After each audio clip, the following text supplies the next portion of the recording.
Do I pass?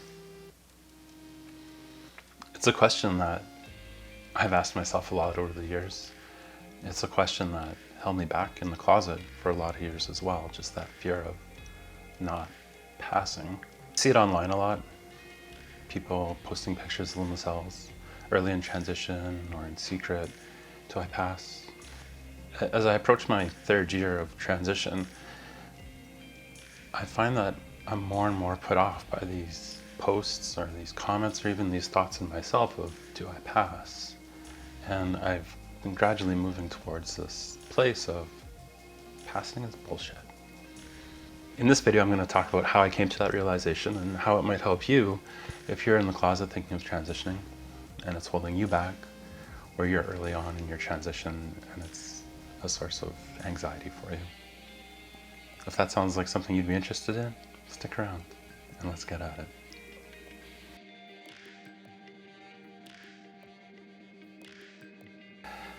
Hi, my name is Kate Madden. I live in Vancouver, BC on unceded coastal Salish territory. The purpose of this channel is to help people who are early in transition or thinking about transition, and primarily engaging topics of interest to those of us who are older in our 30s, 40s, and 50s. Essentially, it's to act as a resource that I didn't feel that I had when I began transition at 39. If this is the second, third, fourth, fifth video you've watched and you haven't had a chance yet, please like, subscribe, and leave a comment below about something that has resonated with you in this video or in others. I don't get a chance to respond to all the comments, but I certainly do read all the comments. I know people who have transitioned in their 60s, in their 50s, 40s, 30s, 20s, and in their teen years.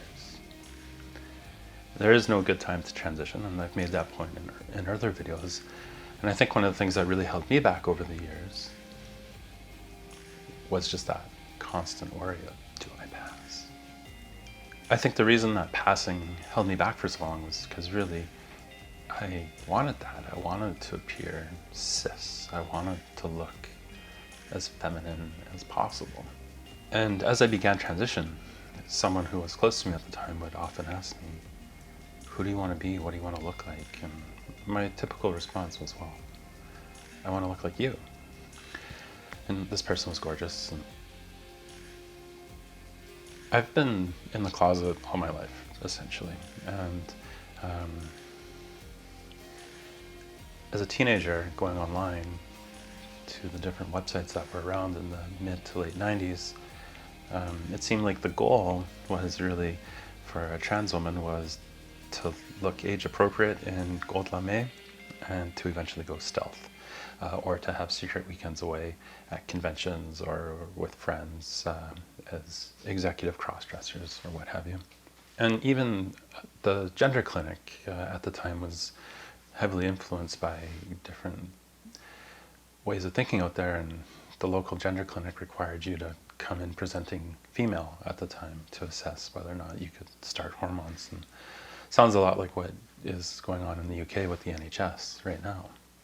It seemed like those expectations of going stealth, though, was really part of our social contract with the larger cis-gender heterosexual world, in that we will let you live if you look like one of us. And 100%, there are a lot of reasons for safety and, personal comfort to pass or appear passing. I know for myself, as long as I don't talk, I can blend into a crowd on the train, at the bar, wherever. And there's something to be said for that. But yeah, the social contract seems to have changed from where we were not able to really do anything but conform to gender expectations, to now we have this whole broad range of a spectrum of gender expression and gender identity. And you don't necessarily need to pass anymore to live a full life. And I'm coming from Canada. There's both federal and provincial legislation in place to protect me. But, a year of unemployment and underemployment has kind of taught me that maybe, when people are hiring for a fit, they're really hiring for people who look like them. Yeah, lived experiences can force an evolution of views, of perspective. I know it certainly has for me over the last 3 years, and it's not that my values shifted, it's that my perspective really shifted to realign my values with that. And I think, yeah, looking now at what we're able to express in terms of a community, our language has evolved, and our experiences have evolved. And so passing, as a goal, I think removes a lot of that experience and community expression. Specifically, what does it mean to the non-binary person, or the non-passing trans person? But yeah, the goal of passing, what does it mean to the non-binary person who might be listening to someone talk or seeing that post, and they're not really seeing. And I think we lose a lot as a community if we focus so much energy on passing, because we will exclude that experience and that expression and really that information that can help all of us evolve. One of the great disappointments of this evolution, though, is that there are a group of us who have chosen not to come along. And, I hesitate to use the word transsexual. Clinically, I understand it. Clinically, I understand it, but it's just not a word that resonates with me. I use trans woman 100% of the time. But it seems that there are people out there, and I think Buck Angel would be one of the more prominent ones, where you have to experience profound dysphoria, or you need to jump through all the medical gatekeeping hoops and get all the surgeries in order to be a true transsexual. And passing is certainly a part of that, and probably going stealth for the people who are part of that kind of worldview is certainly a part of it as well. But the barriers to entry and the expectation to suffer as they did, and it's terrible that they had to go through the hoops that they had to go through in the 80s and 90s. But to force others to experience that as well before they can be trans enough or good enough is, I think, heartbreaking. And I can only wonder at the level of hurt that those people are going through to either exclude a large part of the trans community, or in some notable cases to be a tool of the TERF community.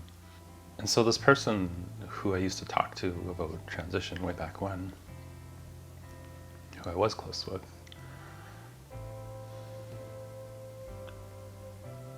as I began transitioning, they began critiquing me. And they were the only person in my world who would critique me as mercilessly as possible.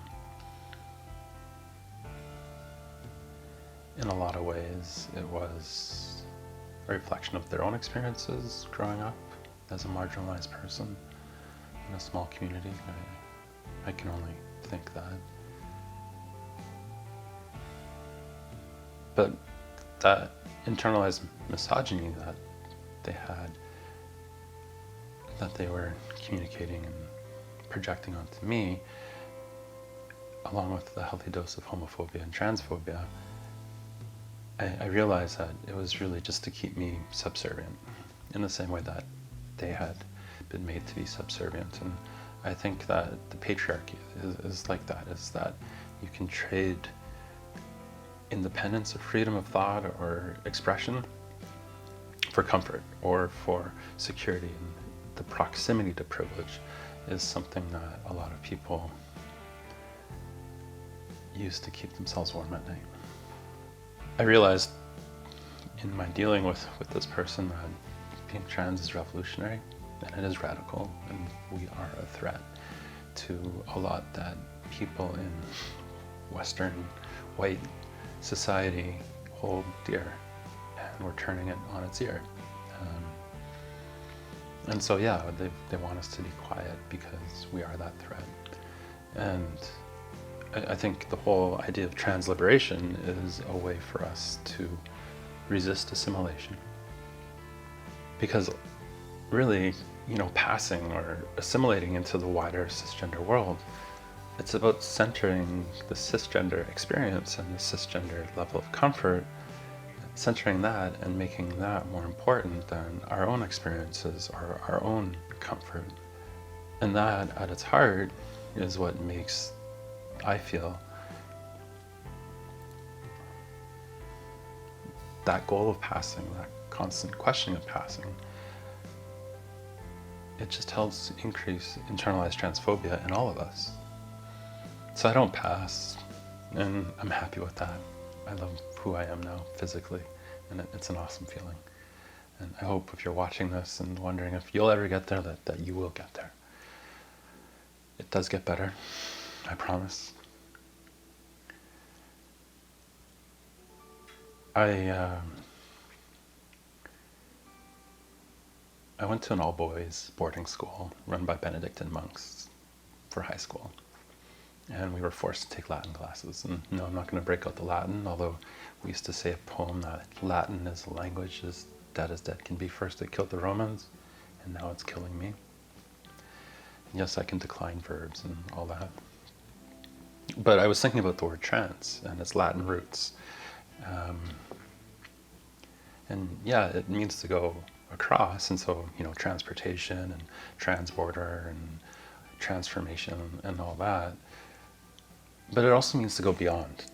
And I think that's what transition allows us, being gender explorers allows us to explore and adventure in a way that even just a short time ago, people couldn't have imagined where we would be as a community with the experiences, the words, the ability to articulate our lives in such a brave new way. So when it comes to passing, why stop at someone else's expectations? I hope you've enjoyed this video. If you haven't, please hit the like button, subscribe, leave a comment below, let me know your thoughts. And as always, here's to life.